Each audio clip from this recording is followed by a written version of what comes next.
Welcome to the Bayesian Conspiracy. I'm Eneasz Brodsky. And I'm Steven Zuber. And today, it's just the two of us. Today is just the two of us because we couldn't get a guest, and we're recording shortly after our last recording. Yes. So We've been falling behind schedule lately, where some of you may have noticed some of our episodes are, a few hours, maybe a day late.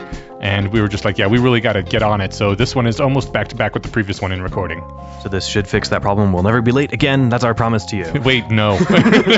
I do not make promises that I don't know for sure I can keep like that. We'll try really hard not to be late again. Okay. All right. Yeah. So what we are talking about today is a bit of a hobby horse of mine. Is hobby horse the right term? I've heard it in the terms of like political hobby horse. Like this is like the one, like maybe it's like single issue voters or something. This is like the one thing you care about. Okay. So what is your interested thing that you wanted to talk about? My interested thing is, it is an aspect of Moloch. And we have referred to Moloch before on this podcast. And we should probably explain very briefly what Moloch is. Comes from a post by Scott Alexander, Meditations on Moloch, where he explains the concept. But to boil it down and simplify it a bit, Moloch is incentive systems that push people towards bad optima. It is the sort of racing towards the bottom, the always cutting more and more to get more efficient. I guess the transhumanist version of Moloch is, you see it sometimes in science fiction, is we are in a situation where all our resources are strained simply for survival. Really inhospitable planet, or war with an alien race, or maybe just war amongst each other on Earth. And we have to give up things we love in order to not die. And so you strip out things like art because we don't have any money to spend on art. But since we're transhumanists, eventually we start doing things like stripping out our need for leisure because we must spend all our time working and being efficient. And then we strip out things like our need to connect with other people and have meaningful emotional relationships because those take away from being productive, until eventually you don't really have humans anymore. You just have these constant producers and consumers that are working in an economy in order to like have more stuff or be better at warfare or not get killed by their environment. But it doesn't really matter anymore because there's nothing human left. There's just production optimizers. So two quick things. One, you made it sound like, to somebody who wasn't familiar, Scott Alexander didn't invent the idea of Moloch. This goes way back. He popularized it in the way that we use it. Yes. But yeah, the Moloch figure of like, I run on sacrifices kind of has been there forever. One of his earlier examples of this, which I really liked, was the two-income trap, where before only men could work, and that was horrible for women, yes. But once women entered into the workforce, then now you could have families where both people in the family worked. And instead of households having twice the income and twice the leisure and twice the fun. Now just all the prices went up, primarily for housing near good schools. And so now if you want your children to not be in a shitty neighborhood, you both have to work all the time, never see your children, in order to buy really expensive housing near the best schools where they won't get shot and will get taught things correctly. And really everyone's back in the same position they were before, except now everyone works more and the children don't get to see either parent. I think another good example of Moloch gone wild is Hanson's Age of M, right? That's kind of like what if you followed your track further down, you'd like, instead of just being stripped down humans, you just have productive workers running at a million, times the speed to get all the stuff done. Yeah. And you strip out all the things that they'd want to do otherwise and reset them every day and all that weird shit. So yeah, good or bad, I think is not really Hanson's point. He's just speculating. But that's certainly, I think, a good example of Moloch gone nuts. So what specifically are we talking about with today's Moloch? Today I am talking about media in general and social media more specifically, because the way we do internet is kind of fucked in that it is driven almost entirely by ad revenue. Television cable news networks have had a similar thing happen, which means that the most important thing is to get eyeballs. You want to engage people's attention. And there is actually a metric now, which I believe Tristan Harris. Tristan Harris has been talking about, and there have been a number of articles that came out recently about by people who used to work for Google, people who used to work for Facebook. The guy who invented the like button for Facebook has jumped on this as well, and is really regretful about what he has done with his life in the past. But there is now metrics called engagement, which measure how long a user stays on a site and how much they engage with the content. And the race for all these companies who are in competition with each other for our attention is to get as much of your attention as they can. And they are relentlessly greedy. If they could keep you up 24 hours a day and do nothing but looking at their feed all the time, they would, because that is how they get revenue. That is their incentive. The more engagement, the better. And there are a lot of things that go into doing this. There is when you scroll down, the endless feed thing. You don't like get to a bottom and click on next page. It just keeps scrolling forever. There was one person who was talking about how he invented like on your Gmail, you swipe down to refresh instead of having like a refresh button. That was because when he was making an app, it reloads when you pull down the refresh, and it does like the little whirling thing at the top. And that is like watching the slot machine roll. Yes, and like it's even the pull down action, like you're pulling down the slot machine arm. Well, and he said that like at the time it was a technical constraint because he didn't have room on the screen for a reload button, so he used that.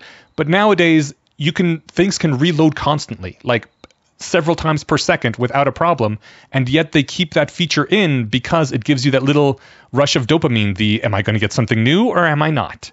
On your notifications, the little red dot that lets you know there's new things. They used to be blue, they turned it to red because it gets attention. And the little red dot, you never know what it's going to be. Is it going to be just more ads or something, or is it actually going to be cool content? Is it going to be likes and people responding to your stuff? It is this constant variable reward, which has been shown to be one of the best ways to train people to want to do something over and over when the reward is not you can't predict it completely. The sporadic intermittent reward. Yes. Yeah. So like B.F. Skinner, the 1900s psychologist, he had those pigeons that he trained to do really weird things by doing that. So like they got like to be superstitious. Like they would do quick 3 left turns and like then a pellet would fall. Or like so they basically, and they would fall randomly, but the pigeons developed their own weird superstitions about how to get it to work. And so they would think, well, it happened after the last time I turned left. Maybe I'll keep turning left and it'll keep coming back. And, then it does, and they'll still keep doing it. Awesome. So 2 quick things. One, so on the train ride home, I mentioned already, before we started recording, I rode home with one of the other senior developers, and he pulled up his Google News, and one of the first things that was on his feed was like Yellowstone is showing volcanic activity 2 hours ago, and he's like, he read the headline, he's like, well shit, and he clicks it, and he skims through and he's reading it, and the last line was, geologists aren't very concerned. And I'm like, was this like BuzzFeed or whatever? And then he found it, I think on, it wasn't the New York Post, it was some actual reputable website also posted the same article. But the headline got him in, and because, hey, the headline's basically you and everybody you know is going to die. Yeah. So, how long do you have? Click here to find out. And at the bottom, just the normal amount of volcanic activity for Yellowstone. Well, and I don't know if this is in the article or not, but I'm not a geologist, but if I had, correct me if I'm wrong, but I'm pretty sure a little light activity is probably good news, because then you release the stress before it gets big, and that's what we want. We want it to stay, nice and mostly chill. Yeah. So, just an example of that kind of grab your attention thing. Yeah. The only thing that this didn't have in that recipe was it didn't show up on his lock screen on his phone. Okay. He had to open his news feed for it to be the first thing there. Yeah. But the other thing was that you mentioned if they could keep you at your, staring at your keyboard until you, for 24 hours a day, they would. They isn't necessarily like evil mustache twirling people who are capitalizing on this revenue, right? Yeah. In fact, right now with Facebook, it's just a black box AI that wants to keep you on Facebook. Right. So like, yeah, someone's still making money on the ad revenue. Yeah. But this didn't happen by somebody saying, all right, let's be as manipulative as possible. Let's keep them engaged. Let's do whatever it takes. It was just a Malachian race to the bottom that nobody had to make the decision to make this happen. Yeah, they need ad revenue to stay alive. They introduce something which helps get them a little more attention. And then every competitor in the marketplace has to either copy them and start doing these addictive things as well, or be competed out of existence and go bankrupt. And it keeps going. It's why they have the fucking autoplay on things, that as soon as you scroll, it starts playing. Or if you end a video, the next one will start playing after 5 seconds. Yes. Because they want you to stay on there. And it's because you get what you measure. what they measure is engagement. How many clicks? How long are you on site? And so that is what you measure. That is what you optimize for. You keep finding ways to increase that and increase that. Even though you're not doing it with any evil intent, it is your measure and you're maximizing your measure. Right. And now that it's the name of the game, it can be done with evil intent if someone, wants to get their stuff done. This isn't an evil intent example, and I might have mentioned this before, but did I ever mention like Diablo 3? I think you have. Okay, I think twice actually. Okay, so forget it. Some people have died playing this game because it's really addictive, and they've calculated it to be like almost perfectly addicting in that you get rewarded just often enough to keep engaged. Yeah. Your buff wears down, and then it's like 30 seconds before you see the next thing. Oh wait, double experience for 2 minutes. I got to keep going.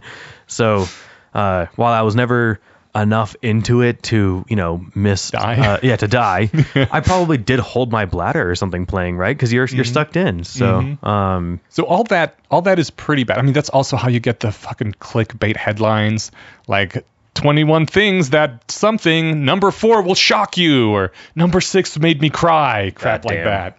Yeah, I now have a policy of never clicking on anything that has number X will make you Y. Number X will make you Y. Like, or in general, listicles are just bad things that I avoid. But listicles, I like that word. Yeah, well, it's not new to me. I read it somewhere. But especially things that have at the end number X will make you Y. I'm like, fuck you, not clicking through. Yeah, that, and if the headline is the form of a question, I think the answer is always no. Yes. And there's a law of journalism, which I don't remember what it is now, but yeah. Yeah, something like that. There's a subreddit that I like called Saved You a Click. Okay. And it'll give you like the bullshit headline, like what happens to this actress? And like then they'll put a bar, and then they'll be like, nothing, or like whatever. This actress looks so different, you won't believe it. And it's like, she looks like you would expect her to look 20 years later.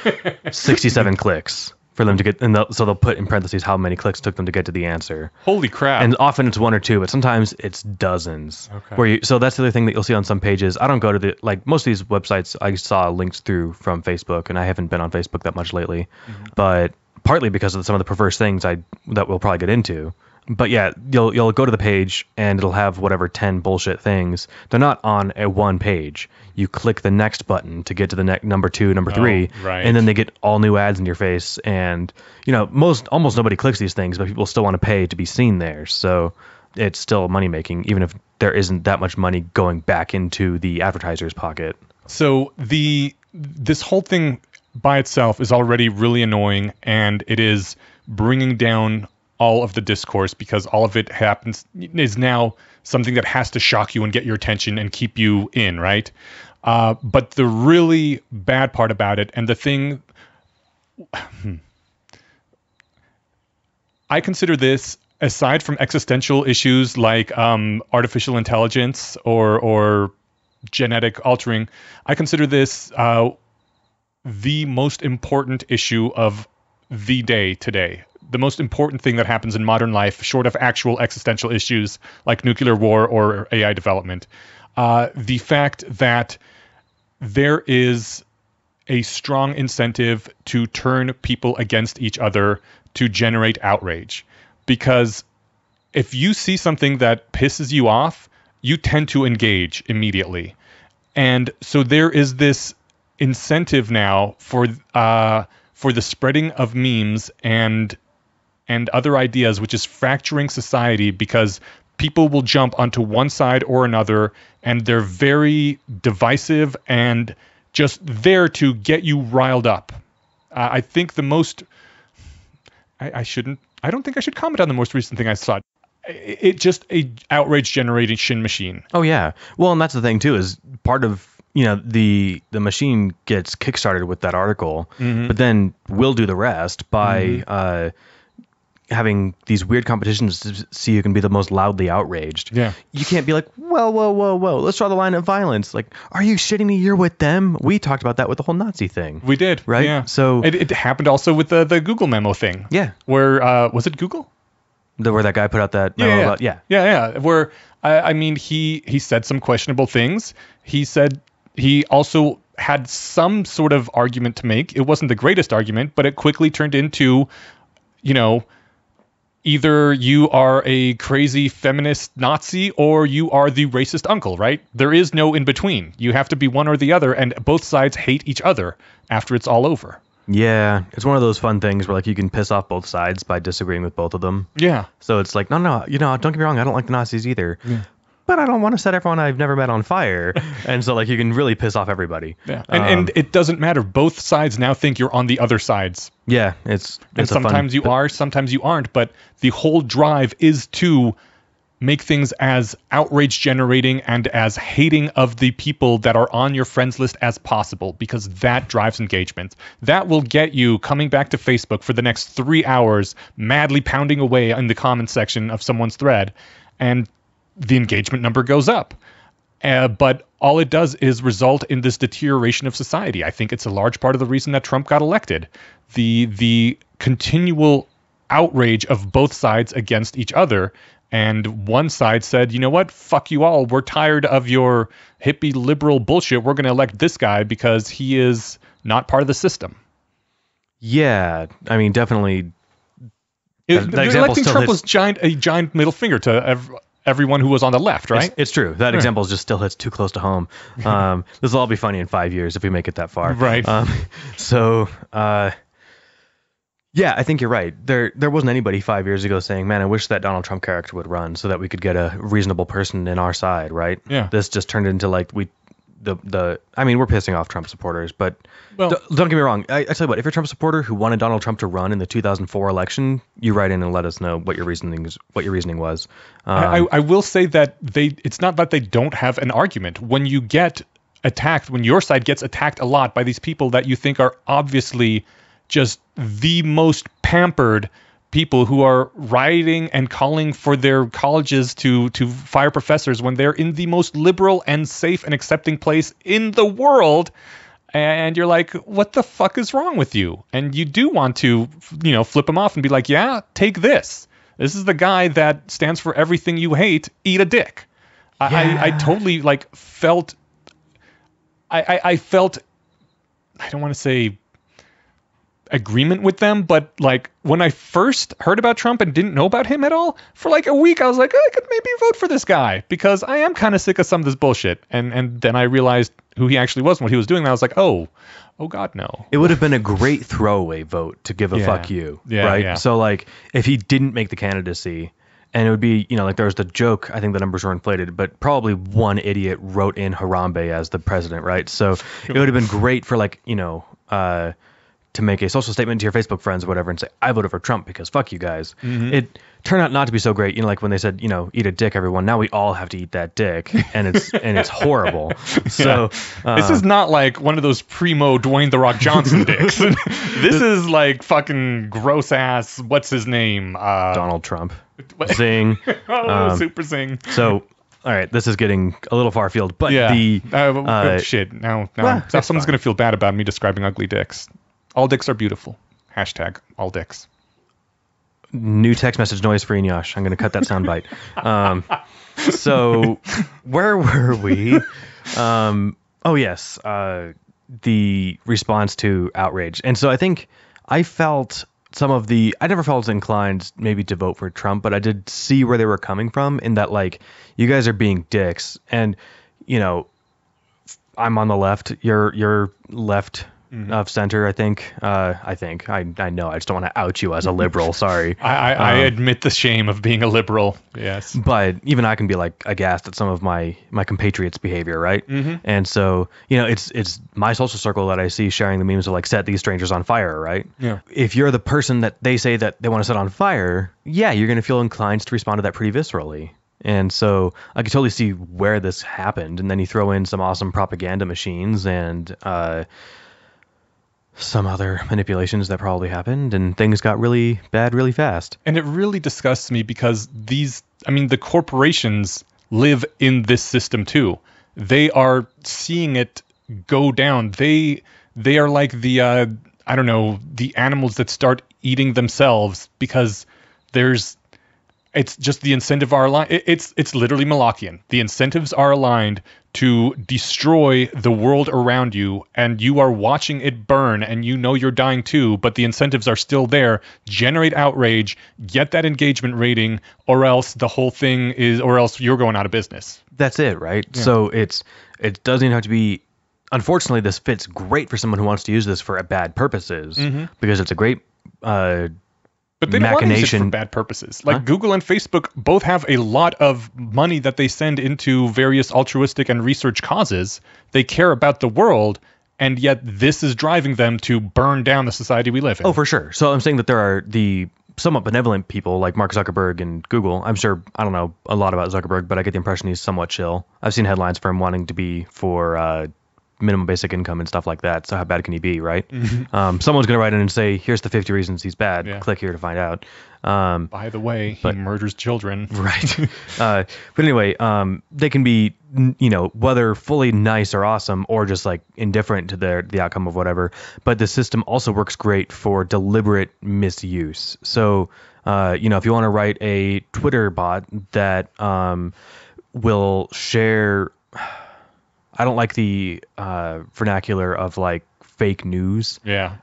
But they share literally false articles of look at the. It's almost as if you were an enemy of the U.S. You have this ready-made system that all you have to do is interject a few things into, and it runs for you. Yeah, and so luckily our system's got this weird enough. Our system already has these lost purposes with what we want out of the system. Like we want the news. We don't want to be, mind fucked until we're, engaged for 3 hours, right? So that works great if you want to inject in some bullshit and just stir this pot because the pot's already pretty messed up, right? Yeah. Anyway, I was thinking specifically of Russian Twitter bots because I was reading about those lately, and they don't have to be based out of Russia, but some of them are, which is pretty awesome if you're into that sort of thing. If you're into espionage and cool stuff like that. If you're into not dying, it's sort of terrifying. I'm actually kind of thankful to Russia now because when I see these sorts of things that are obviously just meant to piss off people, like I recently saw one about people sitting down for the anthem playing in their home while they're like watching football on the TV, which basically everyone does. Has anyone ever stood for the anthem at their house while they're watching football? Like apparently I heard someone who had a friend of a friend whose parents did that or something. But no, you don't stand up when you're watching football in your house. Are you kidding me? No, I've never seen anyone do that. But there was this picture of like, this is you when the anthem plays every Sunday while you're watching the game. And then below it is like Captain America. This is you when someone kneels at the national anthem acting like you're the biggest damn patriot in the world. And for a long time, I just didn't understand what the fuck they were talking about. I eventually figured out that it was supposed to be a diss on the people who are saying people shouldn't kneel during the anthem. Which, I mean, it was just confusingly done, especially because Captain America's a liberal. You are really mixing up your messages here, but... Captain America's a patriot, sir. He's neither liberal nor conservative. Okay. I'm not sure what he is. Yeah. Depends on what Captain America you're looking at. The Marvel Universe Captain America. So like, I mean, the MCU one? Yeah, I mean... Yeah. Probably-ish. Yeah, I mean, he's liberal, dude. Well, he also... You didn't see Civil War, did you? I did not see Civil War. He's slightly less liberal. Well, I guess it depends on who... Your definition of liberal? And your definition of authoritarianism and whatever. Yeah, but, he doesn't want to sign the paperwork that says, all right, this government body can tell the Avengers what to do. Right. So... Which... First, I don't know. I would think, but distrust of small government. I mean, so that sounds pretty conservative to me. Oh, really? Because I think conservatives would be the one who'd be more like along the lines of, oh, I see. Now it's up for debate. Yeah, and I'm sure that I'm probably wrong. I bet. I mean, no. I think it is a good debate to be had. And I'm having it specifically to be kind of trolly. I don't really.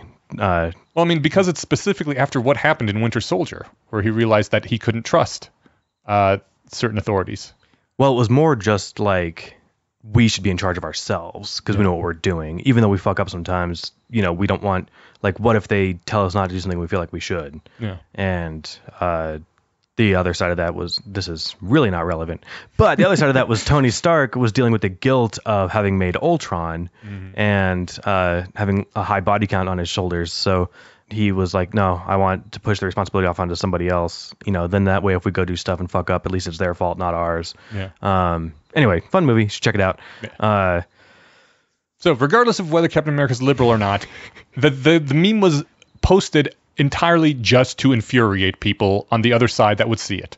And the people who would be sharing it is everyone who saw it that is like on the liberal side who wants to fight. They're like, yeah, and they repost it on their timeline. And like maybe their 2 or 3 more right-leaning friends would see it and get pissed off. And that's how the fucking thing spreads and creates hate, even though it's stupid and poorly done and everything about it annoyed me. Anyways, now that the Russians are in things, I can say people, hey, you are on the side of the Russians. You are helping to destroy our culture. They probably made this meme themselves.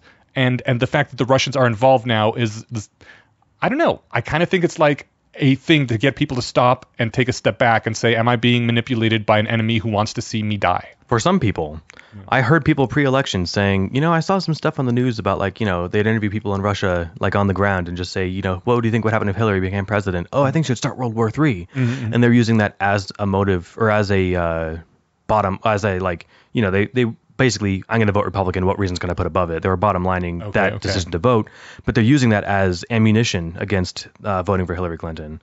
Okay. Because look at how the Russians would feel about it. We're already getting that, and I don't know if I could find this number again, so I'm probably wrong on the specifics, but something like in the early 2000s, the number of or the percentage of favorable opinions on Russia on the Conservative Party members was something like 10%. Wait, like who? 10% of Republicans 15 years ago felt favorable about Russia. Okay. Now that number is at like 35. Huh. So instead of jumping back and saying our enemy is pushing this way, it's like, oh, our enemy agrees with us. They must not be so bad. So it's going both ways. And I think it's going more the other way. Instead of people saying, holy shit, the enemy has the same position I do, I should reevaluate my position. It's like, oh, my enemy has the same position I do. They must not be so bad after all. Okay. I think is the way that it's going. Well, that's disappointing. Yeah, so it would have been great if it worked out the other way, right? Yeah. But, man, all we need to do is for like ISIS to come out and endorse Trump, and maybe that will wake people up a little bit. But because I don't know. I think I'm still going to try and see what results I get. I haven't actually done it yet, but I'm going to, next time I see something obviously just meant as outrage bait, post, how sure are you that you're not working for the Russians to bring down our society by sharing this? And see. Oh, that's just fake news. Are you shitting me? You're one of those libtards? That's the feedback you might receive. Okay. I don't think they would use the term libtards. Probably not. Because I would be generally only talking to liberals. And you're probably talking to people okay, I see. Then they probably won't be using the phrase fake news either. Yeah. I mean, that's an aspect of this Malachian nightmare that's sort of there, right? So you see something like Yellowstone's going to explode in the headline, and then it's like, oh, geologists aren't worried. I didn't read the whole article, so I'm not sure what the specifics were. Maybe they rounded their estimate down from, 250 million years, 240 million years, right? So that's hypothetical. I'm not sure what the article actually said. But the point is that like the fake news article of, the thing's about to explode got clicks. It got a really smart guy to click it because it sounds like serious news, but it's not. So that's not, I think, the common usage of the phrase fake news, but it's the only one I'm willing to get behind. The alternative is just like lying, and there's no reason to, dress it up with other fancy words. Yeah. So if you're saying, oh yeah, when it's impossible for me not to think of political related examples because that's where this terminology really sprung from in the last few months. So I don't know if that's going to bring us back to the politics stuff, but Trump tweeted last week that the president of, well, I don't think he said the president. Other people have been saying the president of Puerto Rico. And in fact, this was on, I'm not on the subreddit, the Donald, but I'm on subreddits that make fun of that subreddit. And someone shared one of their top posts for like the day and it got thousands of upvotes about like the president of Puerto Rico as being a fucking idiot. Oh shit. And people on, subreddits like Resist and that sort of thing, were like, yeah, the president of Puerto Rico is a fucking idiot. The president of Puerto Rico is Donald Trump. Yeah. So they meant like the governor or whatever. Who's that guy? I don't know what his office is. Now I sound like an idiot. Anyway, yeah, I feel like this is not the best example to make to not scare people away, even if it's reality. It's whatever. You want to just skip it then? Or yeah, he said something along the lines of how, I forget the guy's name, the leader of Puerto Rico, that's not Trump, we got along great till the Dems got to him and turned him against us. Now he's saying all these things. Yeah. And it's like, no, he was pissed the entire time because you guys' response was terrible. Like, they were being hurricaned and, you were playing golf and you dedicated the trophy to them, even though you didn't win. So like, weird shit like that. Wait, then he didn't get the trophy? I have heard actually mixed things about that. I need to verify because you're Okay. right. Speaking of people sharing outrage, that's a great thing to make it sound more outrageous. I know he did. I know he in his response he played golf for a week and then dedicated the trophy to the people of Puerto Rico, and then he traveled there and threw paper towels at them. Yeah. You saw that video of him throwing paper towels at people, right? I did see the I video. thought that the people were exaggerating, and it okay. was ridiculous. Well, I also saw a meme where the last three presidents, Bush, Obama, and the Bush before that, was it Bush before that? Clinton. Was it Clinton? Okay. But all three of them, like after major disasters, hugging people in the disaster area, right? And then Trump in the back throwing paper towels. And my response to the meme was, now the real question is this meme ableist? Because supposedly Donald Trump may have germophobia sort of thing and doesn't like touching people. And so are we making fun of a disabled person who is unable to touch humans? We're making fun of a disabled person. For sure. Sick burn. That might be unfair to disabled people. I'm sorry. Yeah. I wouldn't want to put anyone in the same camp. No. It sounds like I'm being super unreasonably hard on Trump. I'm willing to defend a lot of my criticism here. And yes, I'm being hyperbolic by saying he's mentally disabled. There's some speculation that he might be having cognitive deterioration, but now we're getting way too far. Yeah. So, yeah. Are they being ableist? Who knows? Right. I do wonder, even if that's your thing, you don't just lob paper towels at people. No. Well, I mean, I mainly posted that comment to troll. Oh, I know. Yeah. But so I'm just saying, even if we took that, as much as we could, that's not the best response, no matter what, right? Yeah. Unless someone spilled a glass, then you toss them some paper towels. That's the only circumstance in which case it's okay to toss something at somebody like a dog. Yeah. I mean, you can hand them the paper towel. Yeah, without even touching them. Yeah. All right, let's tie this back to social media stuff. And Yes. Okay. I'm going to grab Tristan Harris's article here. We'll link to Tristan Harris's article, How Technology Hijacks People's Mind. How Technology Hijacks People's Minds, from a magician and a Google design ethicist. So that was his position at Google, was Google design ethicist, which is a fun position to have. And and I think it was also and UX philosopher or something, which is the only kind of job title you could have at a place like Google. Yeah. No one else hires philosophers at their 10 companies. But anyway, he talks about the various exploits that they use, and he kind of takes them, like how James Randi dissects bullshit from his magician's background. He talks about the kinds of things magicians do to grab your attention and how these tie into the things that social media does.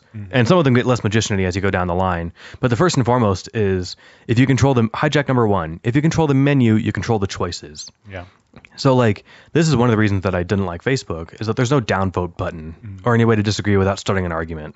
Although, I mean, downvoting might be seen as an argument because your name is attached to your likes, right? So if you like my picture, I see that you liked it. I don't see that it has a like. Right. Right. So you can't even downvote without, opening the discussion for argument.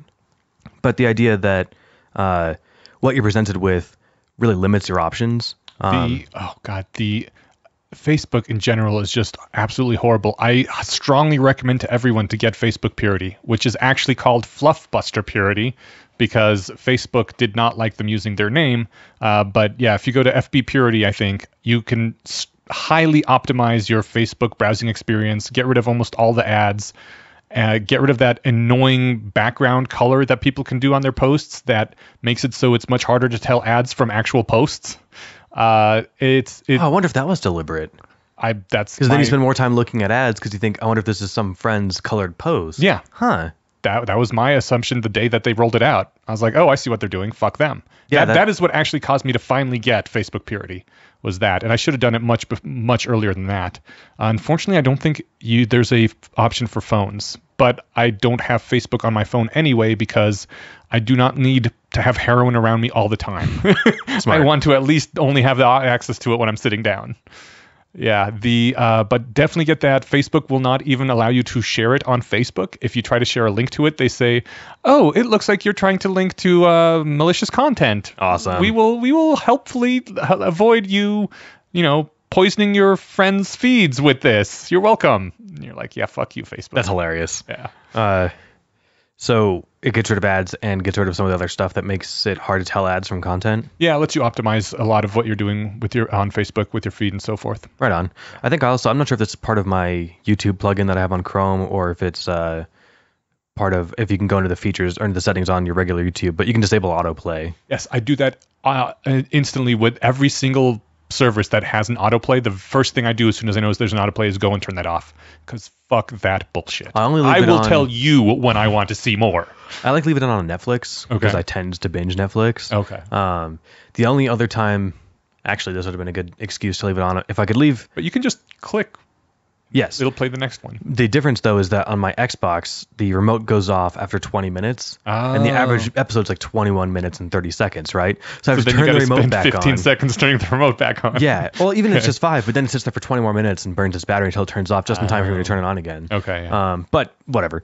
What was I going to say? Autoplay is actually another thing that keeps people engaged, obviously. That's why they do it. Another thing that I haven't left Facebook in the sense that I've deleted my account, but I've left Facebook in the sense that I haven't posted in over a year. And I'll occasionally get on and like stuff. But I only have it on to coordinate the Less Wrong meetings and stuff. Yeah. Facebook is really good for coordinating events. Yeah. It's quite a good calendar option and also a pretty decent messenger. I like their messenger quite a bit. Well, certainly because Google's social thing never really took off. So like you have your Google Circles and stuff, but no one ever friended someone on Google, right? But if you have the option and you can do Google Hangouts, that works just like Facebook Messenger, except a little more smoothly, and you can seamlessly put in videos and stuff. Or rather video feed of the person. And calendars on Google are great. But since it doesn't have the same adoption for that feature as Facebook does, Facebook still is probably the best way to coordinate for stuff. Until you have that one friend who deleted their Facebook, and now you've got to text him to be like, "Hey, Jenkins, are you coming to the thing? Because we changed the place." Yeah. That's on you, Jenkins. Yeah. I guess we were talking about mitigation strategies now, how we can deal with this shit. Yeah, I mean, we can kind of oscillate back and forth into how it gets in your face and how to get away from it. I mean, I didn't take Herculean steps to get away from it. I do feel like deleting your account completely does cut you off quite a bit. It does. And so props to Jenkins for doing that. I find it sometimes a little harder to, it is harder to connect with some people when they aren't on Facebook. It's a good event coordinator. It's horrible as an archive and as a way to have conversations. Absolutely like the anti of those things. If you wanted to destroy relationships and you wanted to destroy an archive of what has happened on the internet, you would use Facebook, right? Because it's good for those things, or terrible for those things, I guess. But it's good for coordinating events and for text messaging. Yeah, and for sharing photos. And for Malthusian nightmares. And for Malthusian nightmares, yeah. But or Malachian nightmares. Right. Well, kind of similar, yeah. But for Malachian nightmares, you're right. There's just the opt-out option. I have opted out of Twitter almost entirely. I tweet maybe once or twice a year just to say, hey, here's the new thing that I got published in. I didn't know you're on Twitter. Yeah, I have a Twitter account. Oh, do you? I haven't used it since 2012, but I have one. Yeah, I use it literally just to say, hey, I'm publishing something. Here you go. Nice. I have every now and then I post something, but that's like once a year. I have never done the Snapchat. I'm like, fuck that. I know Zvi, who I'm following much more closely now, his blog, has opted out of Facebook entirely, which I think is a harsh step. But there are some, the guy who worked for Facebook and created the likes, he has entirely opted out of Facebook and doesn't let his family use it either, which I don't know if that really works. Your kids are probably going to be using it at school or something. Well, and like they can put it on their phones unless you're going to just full on, own their phones and ensure that you can unlock everything and all that. Right. I'm on Snapchat, but it's less of a social thing and more of it's a way for me to, send and receive pictures of animals. Yeah.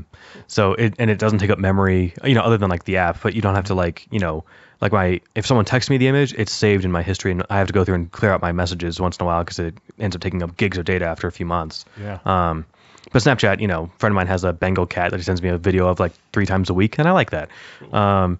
But there's, it's hard to see they have news on there in that, if you don't know a lot about Snapchat, it's kind of pointless, but basically the news isn't thrown in your face and it's super easy to ignore. Yeah. It's not like you have to watch it to get to the content you want, like on YouTube or something. I know Scott Alexander once posted about how awful Tumblr is for, I believe his post was called The Taxoplasma of Rage, where Tumblr is optimized just to get people upset as well. But I mean, he still uses it too. So I tried being on Tumblr for like 2 months and got into some argument with somebody who was completely insane. I defend, she probably thought I was insane. And I was like, okay, this is the rumors were true. This is the level of discourse here. I'm out. Plus, it's just not a great way to optimize for what you want. Like a subreddit works a lot better. Yes. If you like it, but if that means you have to tolerate Reddit. So if you don't like the weird jokes there, then you're not going to like it. But there's a few Tumblrs I follow which I really like. I mean, if you curate your experience, you can do it well. And I think that is the more important way to deal with things. Like on Facebook, I still use Facebook a bunch, but now I limit my time on it, and I have very strict rules about what I will engage. There's certain things that when I see, I'm just like, I'm going to keep scrolling. I may have an opinion, but you know what? I know what's going to happen, so just fuck this. Keep going. It's not worth it. I've done that where like sometimes I'll even think of a response and I could be like, man, this would be a good way. Nope, I'm out. You're like, am I actively contributing to the Malachian nightmare? Yes, that would be contributing to the nightmare. I'm not going to do that. Well, I would like to think that, like, I remember after the result of the election, people were like, man, it was you third-party voters. That's why Clinton won. And even lost. Excuse me. Yeah, if only. Freudian slip. People were sharing articles or at least statuses of like blaming people who voted for third parties. That's why Clinton lost. And I have sensible friends who pointed out, it's like, actually those numbers wouldn't have won her the election. It was the failure of turnout that lost her the election. Those people were shat on for like, fuck you for disagreeing with me. But they weren't like trying to engage in a fight. They were just like, oh, you're actually a little wrong about this. Would you like to be corrected? Whereas like some people would like to be corrected and not be spreading misinformation. Some people don't. They were just pissed. And I get that.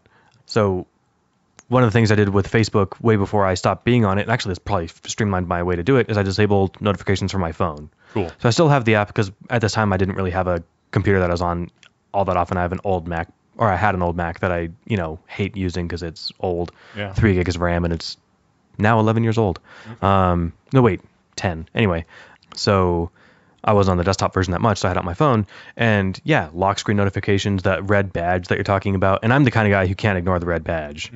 I've seen people's phones, they have 2,600 unread emails. And these are the same people who I think their desktops on their computers are just like no folders. With icons on the So, yeah, like for now, I mean, my phone, I have a Facebook, I have a message in my social folder, and Messenger. I have a, so like, I check those pretty compulsively. So I deleted the thing that puts the badges on Facebook at all. So now I don't even see notifications. And what's fun is it's still trying to get, like, so when I go back on once a month-ish to make an event for Less Wrong, I'll get like 15 notifications. And a lot of them are just pointless random things like, oh, this person posted a new status. And it's like, this person posts on Facebook 3 times a day. Okay. You're just trying to, maybe it doesn't, it must know, but maybe it's trying to hope that I'll see the notification thing down there when I open the app and be, why is there 15? What's happening? What's blowing up? Why do I want to get in on this?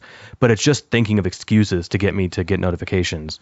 Things that it doesn't bug people about who I think we're on every day. Maybe it is doing this to people now. I don't know. Do you get notifications that someone posted a status? I get enough notifications every day that Facebook doesn't have to do that to give me more status updates.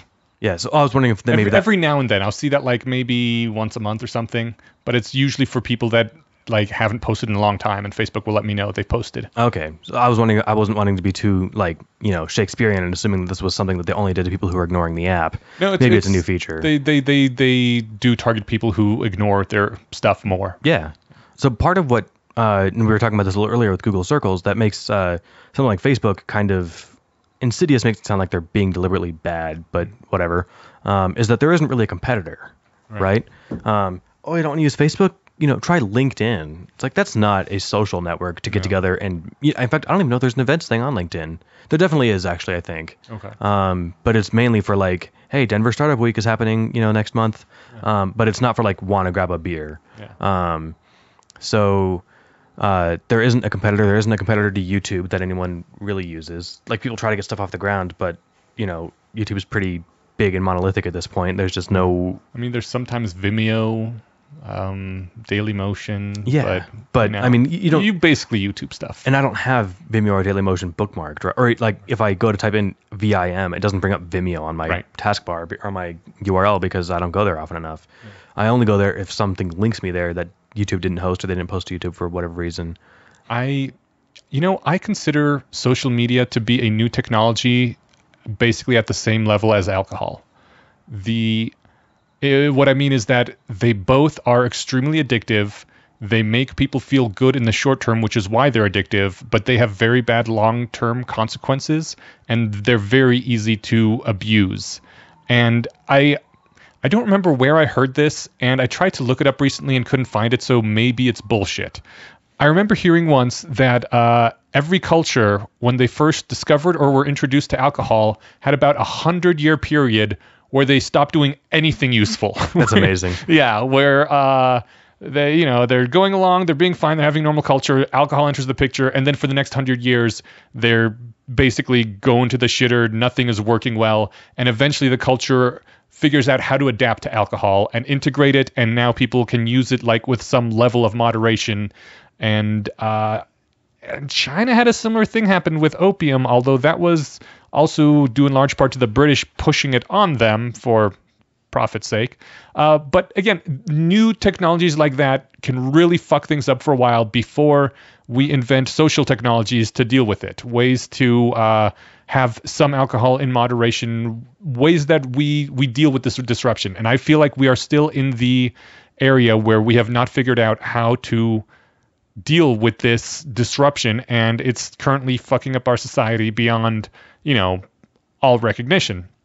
Maybe not all recognition, but it's fucking up pretty bad, and it has had disastrous consequences that have increased the chances of nuclear war on the planet. And so that's sort of what bums me out. Like, if we took a decade, or if we took a few decade dip 100 years ago, that would have been a drag, right? Mm-hmm. Now everyone could die. And I think we'll get there, and I think people just really do need to start being much more serious and considerate about how they use it and treat it like a drug, like alcohol.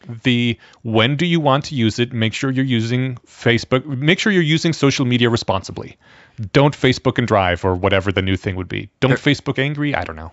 There's another analogy to alcohol there, in that people tend to enjoy their time on Facebook and then subsequently regret their time they spent on Facebook. Yes. And also the analogy that when this first shows up, the immediate reaction is to ban it, that this is horrible and it's destroying things and we should just opt out entirely, like the people that are leaving all social media. But it's not a long-term sustainable option. People like it enough that it'll always be there. So you have to find some other way to deal with it rather than just opting out entirely, which is why I'm trying to push for more moderation things, like don't respond to things that make you angry, or unfriend the people who always share, or at least unfollow the people who always share outrage baity stuff. Well, and Tristan Harris makes a point like this too, that even just disabling the lock screen notifications so that it's not, because you check your phone, I think 150 times a day was the number he threw out in his paper. Wow. Which is probably low for some people. Okay. And I'm not sure what a check counts. Like if I open it again to do the thing I was finishing earlier, I don't know if, whatever. But yeah, if you go to look at your phone and check the time or whatever, and oh, look, new Facebook thing, and you open up Facebook, that pulls you back in too. Mm-hmm. And I don't want to be like the old curmudgeon, the old man who's like, Facebook's bad and you shouldn't be on the social media. You get out there and meet people. Well, I mean, that's first of all, I do agree that it's much better to go out and meet people. But on the other hand, people say alcohol's bad, and sure, alcohol is bad, but everyone still drinks alcohol. So Facebook's the same kind of way. Yeah, it's bad, but there's also some good aspects to it. Don't fucking overdo it. Yeah, and kind of like aware of what's happening. Kind of like drinking too much. People don't look back on a 3-hour Facebook binge and say that was time well spent.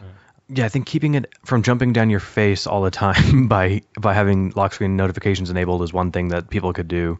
But I guess maybe we haven't made a sufficient case for why they should bother doing that. So one thing that did, and I could find a reference for this if we need to, I feel like it might be popular knowledge, but I'm not sure. Facebook contributes to people's depressive tendencies in that you get sampling bias from looking at your Facebook feed, because people aren't sharing their boring, mundane lives. They're sharing the times they're doing exciting stuff. Look at me, I went hiking. Look at me, I got married. Look at me, I got a new dog. What other stuff people talk about. So you're not seeing the 16 hours a day that they, or whatever. You're not seeing the boring times. You're only seeing the highlights. And so because that's what you see as you're scrolling through, you see everyone up to cool stuff, and you're like, I'm just scrolling through Facebook right now. I'm not doing anything cool. Another good reason to limit your time on Facebook, or at least moderate how you use Facebook. I'm willing to bet that over 90% of our listeners, maybe over 95% of our listeners who have been on Facebook for at least 3 years have lost at least one friend. They're like a person who is a good, decent person that you like hanging out with. Something happened on Facebook and you guys couldn't be friends anymore because of some bullshit blow up. That's probably happened, yeah. I know it's happened to me. I'm trying to think if that ever happened to me. I never got that involved in a lot of Facebook flame wars. Okay. But I know people it's happened to. Okay. But I also didn't have that many Facebook friends. So, but just finishing the last thing I was going to say was that, I'm sorry. No, you're good.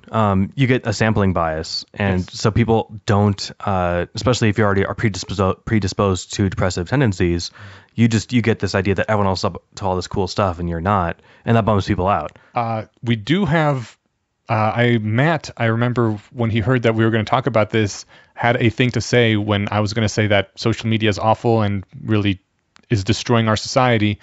Matt wanted to point out that social media can also be great and wonderful if you are isolated someplace without a lot of people who think like you, and that is what keeps you sane and can get you through a hard part in your life. And I wanted to say that I guess that's true. When I was in high school, like, Facebook didn't exist yet because I'm very, very old. But I had very few people in my life that I could actually relate to, and being on certain internet forums really, I don't know if it saved my life, but it made my life much more bearable. It would have been awful without it. And I think Matt had similar experiences where it was the thing that kept him sane, to be able to talk with other people who felt like he did. And I think that was probably also a experience of a lot of atheists in the early 2000s as well, because there weren't a lot of out atheists yet, and it was still very taboo. And when you could find people on the internet who said, no, you're not insane and you're not an immoral monster, this really is crazy bullshit these people are spewing, and you could talk with them about it, it helped. And that wasn't really social media the same way there is social media nowadays. But if people spend a lot of time on Facebook and it helps them, I think that's good too. That is one of the ways, that the knowing yourself and knowing what you can tolerate and the moderation is the key. Like, are you making society worse off by spreading outrage, or are you making your life better by connecting with people and having an outlet for the socialization that you can't get where you are? Unless you're connecting over outrage, and then you're in this weird interstice between the two. It's bad. But yeah, I mean, that's a good point. And there are other avenues to doing that. But certainly, like, going to the bar and asking, like, hey, who else believes this weird thing that I believe, is not the way to do that, because you could get your ass kicked, right? Depending on where you are, yeah. Yeah, so there's definitely, I mean, there's obviously perks. I mean, the other perks is that, it lets you keep in touch with people, and there's all kinds of reasons that this got popular. But I think certainly Tristan Harris's point, he points out that just there's a lot built into this that doesn't have your goals. Your goals aren't its goals. Yes. Drastically not. Yeah, so that's the downside, right? I mean, its goals is to keep you on there forever and take everything from you. Yeah, and like Reddit has a lot of things that suck. A lot of people suck. A lot of like the culture sucks. But man, if you want to get on and talk about, your favorite sports team, or your favorite video game or movie, or what other subreddits I'm on, like random video games, or I don't know, other random things. Those people go to those subreddits to talk about those things. And yeah, you're not making, because it's way more anonymous than Facebook, in the fact that you can't post personal information or personal identifiable information, unless you're a celebrity. But you're at least there with like-minded people. But going onto your Facebook feed and saying who likes the Broncos, you'll probably get people like, fuck the Broncos, and I like the Broncos. But that's not the best way to get that sort of like, friendship chamber. Is that really, people get that upset about sports? I have no idea. Okay. I've never posted. I can say with pretty, oh wait, no, I posted a sports thing once. I shared an SMBC comic, or it wasn't SMBC, it was some little web comic of like a sports announcer. It might have been the Oatmeal. Of like, yeah, they went out there, we tried to sports hard than them, and we got the ball to the point zone more times than they did. And that's, whatever. That's the closest I went to a sports post. I guess mainly what I'm saying is, if you see something that makes you outraged, ask yourself first, am I contributing to the downfall of society through Malachian nightmarish means?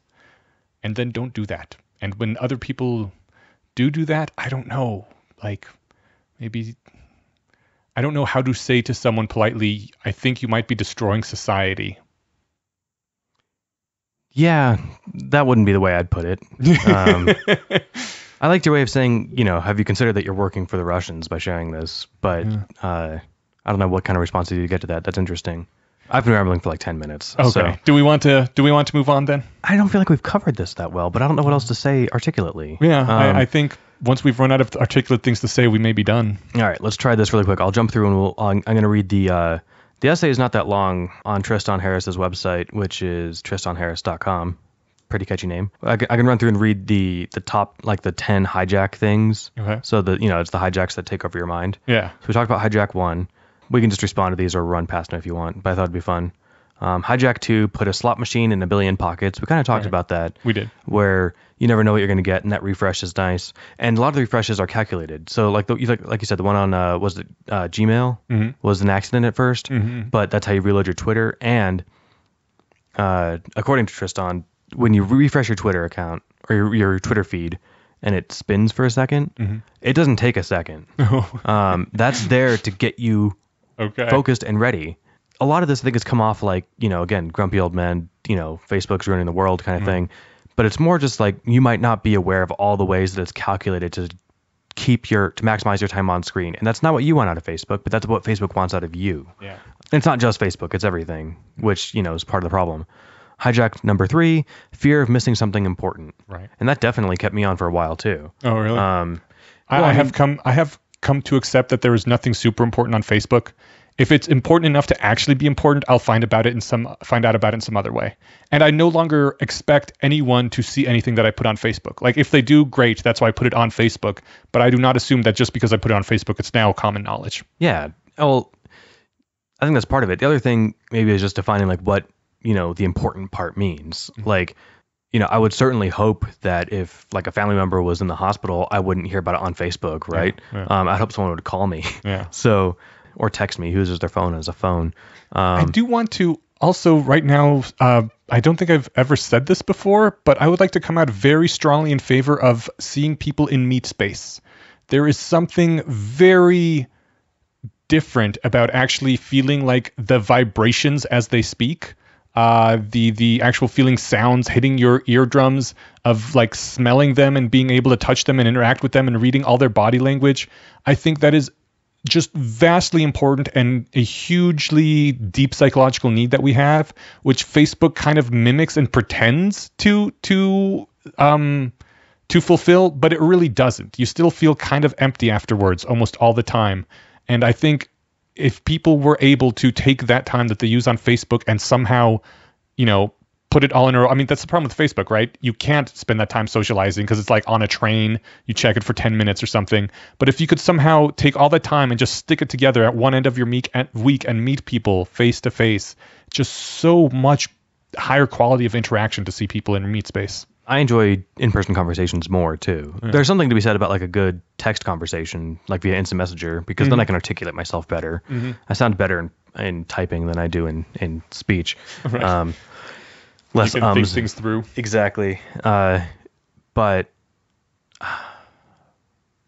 I'm tempted to throw in this really quick because we were going to have Shelly on as a guest, and she talked about like simulation stuff. Now she's in favor. Does simulation meet space count as meet space? I mean, depends on high enough fidelity, I guess. It is. Yeah. All right. Fair enough. If it's indistinguishable from real life, then yeah, it counts. Fair enough. All right. So missing something important. Social approval is the 4th hack, and I mean, I'm skimming, and I don't feel like social approval is the best name for this category. He talked about how like when you are tagged in pictures, it's less of like someone dragging a square over your face and typing in Steven.Zuber or Steven Zuber or whatever to tag me. Facebook knows what my face looks like and says, actually, Facebook doesn't know what my face looks like. For some weird reason, whenever Rachel posts pictures of me and her together, it asks if she wants to tag Scott, my twin brother, who hasn't posted on Facebook since high school and who looks a lot less like me than I look, even though we're identical twins. Yeah. And like, something in Facebook's algorithm is missing the fact that Rachel and I like live together and have been dating for 7 years or 6 years, however long it's been. So maybe it's just trying to sneakily get Scott to come back on Facebook. That very well might actually be a part of it. Because it auto generates who do you want to tag. Let's see here. Number 5 was, I think, tit for tat. Where was it? Yep. Social reciprocity. So poke, and you feel obligated to reciprocate a poke. Yeah. Glad they got rid of that bullshit. Certainly, like happy birthdays. Those. It even has the feature where you don't have to go to their page. You can just do it from like the top of your feed. I like that feature. If that's your thing. Yeah.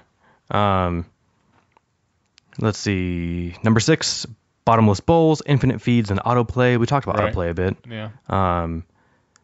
But I mean, the cool thing about autoplay though is if I'm watching Binging with Babish, one of my favorite YouTube channels one of my newer favorite YouTube channels, he makes food from TV and movies and video games. It's really fun, and if you haven't seen an episode, I strongly recommend it.